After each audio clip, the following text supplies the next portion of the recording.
because it's always easy to shy away and to say, I have some other projects. I have no time. Now, I remember myself going to a European sales meeting a long time ago when I was working for a company, and I was totally excited traveling there.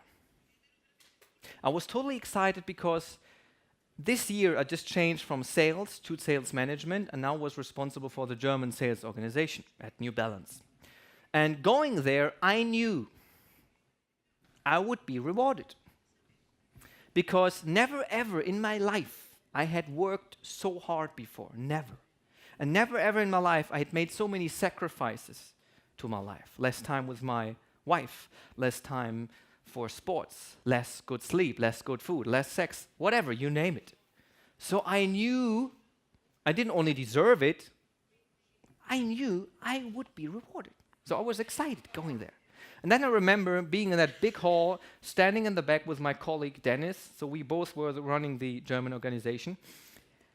We were listening to our European sales manager, Barry, and he was just rewarding the best sales reps in Europe. And when he was done, he switched to the best managers. And I can hear him say, now I want to talk about two young, determined guys. And we're like, that's us. So all the sales guys, they know being on stage is one of the key things you do it for, right? And then he's going on about two young guys, totally motivated, determined, wants to bring the company forward. And then he calls our names, Björn and Billy. And I'm like, you kidding me? To be honest, I said, you're fucking kidding me. It's impossible. It's totally impossible to be outperformed by two IKEA bookshelves. Believe me, it was hard. But lucky me, I went on holiday a few days later. It was after Christmas. And I know my wife and me, we had a great holiday sitting on the beach, drinking a glass, I think, of wine, looking at the sea. And she looks at me and says, sweetie, we are in paradise. You don't have to work. We drink a good drink. But you're still so grumpy. What's bothering you? And I said, you know what's bothering me? It's just unfair. Blood, sweat, and tears. I did everything in my power to move the organization forward. Never ever before I made so many sacrifices. But he didn't mention me with one single word. I think he owes me something.